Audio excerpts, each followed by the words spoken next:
Welcome to our channel. Before we get started, please consider liking and subscribing so we can bring more stories like this to you. I never expected to clash with my HOA over my own father. My wife and I had moved into this suburban community a few years back, intrigued by the peaceful streets and well-kept lawns. At first, everything seemed normal. The typical neighborly nods, the occasional weekend wave, and that one neighbor, Trish, who introduced herself with cookies and gossip. I should have realized something was off when, during that first visit, she started complaining about the too loud crickets at night, as though that was the HOA's jurisdiction. She was just a board member then, but soon, Trish rose to the rank of president, and she seemed to relish every ounce of power. My father, a retired Air Force mechanic and Vietnam veteran, decided to move in with us after his mobility took a sudden turn for the worse. The Veterans Affairs Office had supplied him with a new wheelchair and ongoing physical therapy. Dad was as proud as ever, though he'd never talk about his service unless specifically asked. He loved tinkering with cars. His old, beat-up Chevy Nova was his pride and joy. When he moved in, I cleared out half my garage so he could have a small workspace and the comfort of an indoor spot for his wheelchair. It was a tight squeeze, but it was our home, and we wanted him to feel welcome. The first sign of trouble came in the form of a folded piece of paper taped to our front door. It read like one of those polite legal memos, but with the menacing undertone of a ransom note. Please be advised that the board of the Oakwood Lakes HOA has noticed an unapproved alteration to the exterior. All changes must be submitted before installation. Exterior alteration? The only thing I had done was order a small, standalone ramp so Dad could get in and out of our front door more easily. It wasn't even bolted to anything, it was a portable, foldable ramp. Confused, I went to the HOA website. There was indeed a rule about major structural additions, but nothing about a portable ramp. On top of that, the form had a big, looping signature, Trish B, in thick black pen. I decided to walk over to Trish's place. She lived 2 streets down in a massive 2-story with pristine hedges and solar-powered garden lights that changed colors like a theme park ride. She opened the door before I could even knock, as if she'd been waiting. Without even a hello, she dived into her script. We have rules for a reason. You can't just put random structures in your front yard. I tried to explain that the ramp wasn't permanent, it was purely for Dad's wheelchair access. She interrupted with a wave of her hand. I don't make the rules, she said, I just enforce them. If you want to keep your ramp, you'll need to file an architectural review request. I filled out the lengthy form that same day, including a letter from Dad's doctor verifying his need for mobility assistance. I even attached photos of the ramp. 3 weeks passed, and I heard nothing. Not a whisper. Then, during one of Dad's physical therapy sessions, I caught Trish walking around my driveway, closely examining the car Dad was working on. She jumped when she saw me. Just checking if that vehicle's plates are current, she chirped, an unconvincing grin plastered on her face. The car had antique veteran plates, which were up to date. She gave me a curt nod and left.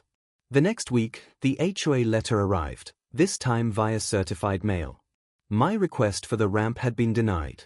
The letter stated that the proposed addition conflicts with community aesthetic guidelines, and that any further attempt to place it on the property could lead to fines.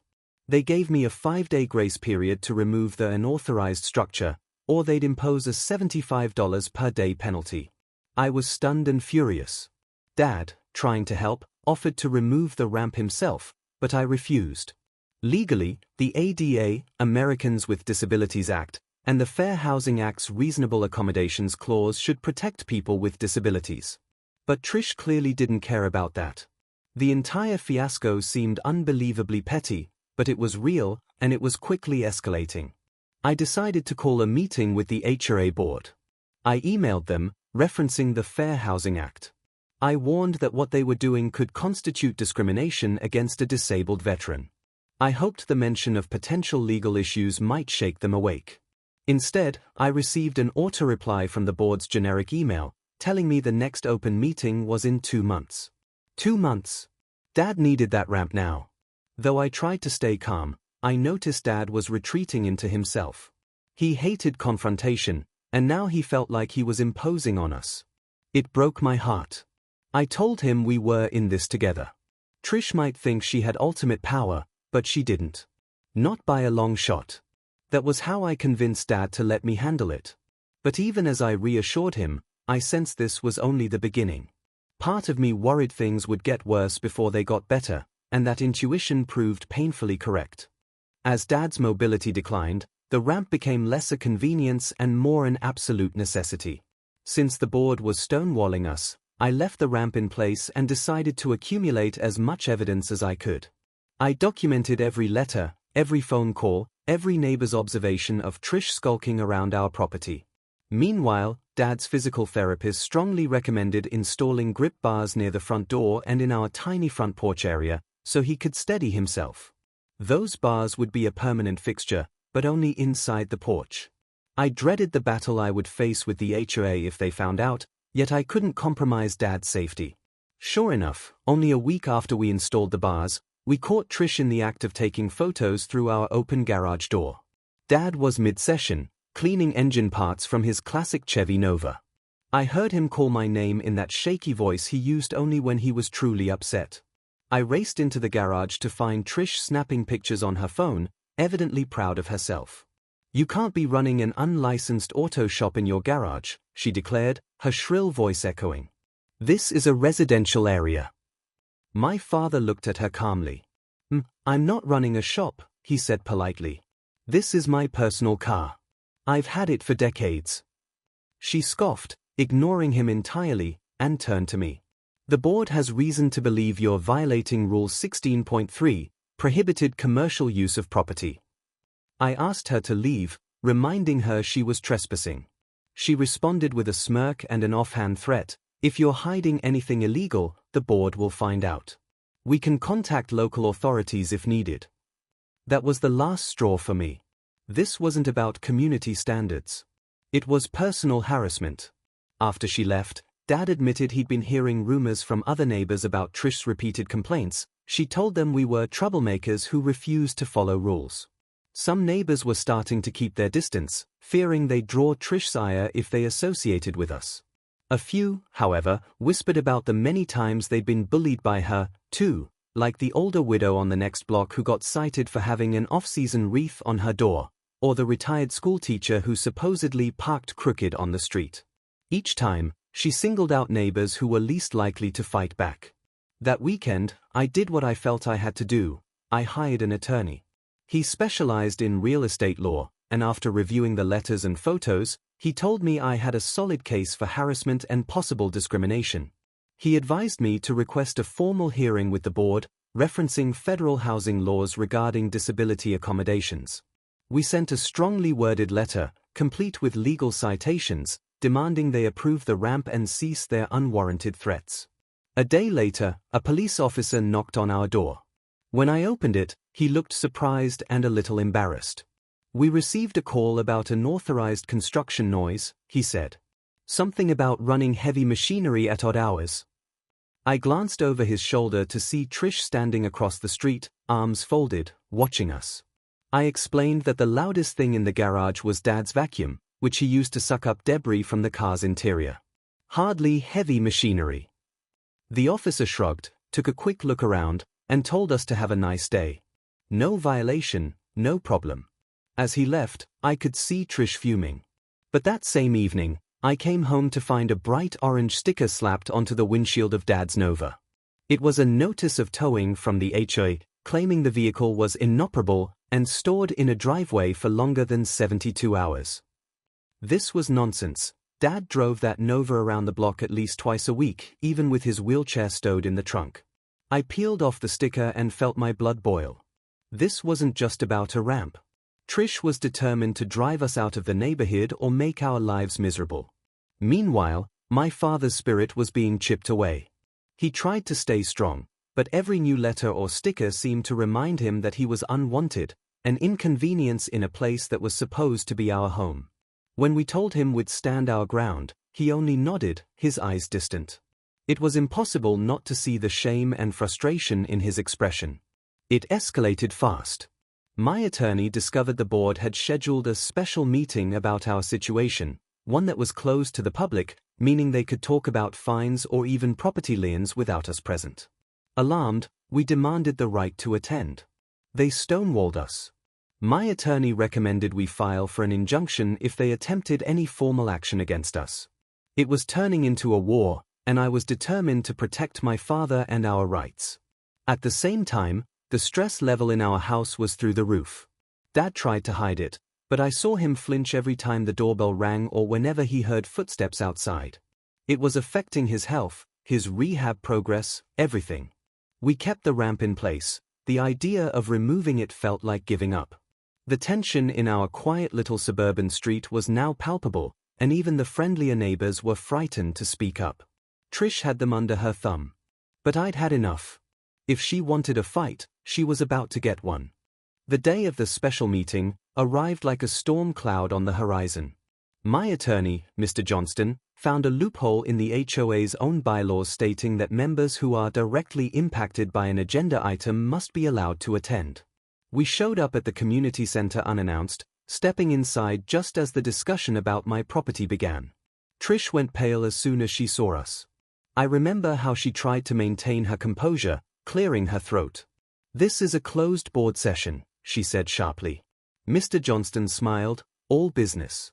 Your governing documents require my client be given an opportunity to speak if you're discussing his home or imposing fines. Shall we recite Section 5.3 of your bylaws?" Silence. One board member whispered something to Trish, and eventually she nodded, allowing us to stay.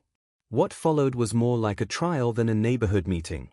Trish rattled off a list of alleged violations: unapproved ramp, potential unlicensed car repair business, unauthorized grip bars, and an inoperable vehicle left on the premises.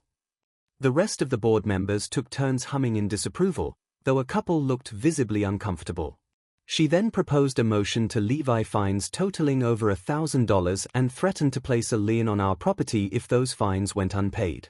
It was surreal, like some draconian government hearing, all over a portable ramp and a classic car. That's when my attorney stood up. He methodically addressed each point. He cited the Americans with Disabilities Act and Fair Housing Act guidelines on reasonable modifications, explaining that the HOA was obligated, by federal law, to allow accommodations for a disabled resident, especially a veteran. He pointed out that Dad's Nova was not only operable but legally plated. The icing on the cake was a short letter from a local law enforcement contact stating they had found no evidence of any commercial car repair activity. Finally, Mr. Johnston handed copies of these documents to each board member, including Trish. For a moment, no one spoke. Then one of the more reasonable board members, an older woman with a sympathetic face, asked quietly, "Why wasn't this information shared with us earlier, Trish?" Trish looked cornered, her lips pressed tight. I never received such documentation." My attorney then produced a printout of the email chain, showing the board's official address copied on every legal letter we sent. Trish's name was on them, too. The color drained from her face. In that tense silence, Mr. Johnston requested a formal approval of the ramp and the immediate dismissal of all pending fines. He also demanded that the board document, on the record, that they would not retaliate against us or attempt further harassment. If they refused, he was prepared to file a lawsuit, which could involve a substantial monetary claim for discrimination and emotional distress. One or two board members looked legitimately afraid. They knew an expensive legal case could cripple the HOA's budget, not to mention the negative publicity. Trish tried once more to lash out. "This ramp is an eyesore, and we have to maintain property values." But her voice was unsteady. Another board member actually rolled his eyes, murmuring that a small, removable ramp was hardly going to bring the neighborhood tumbling down.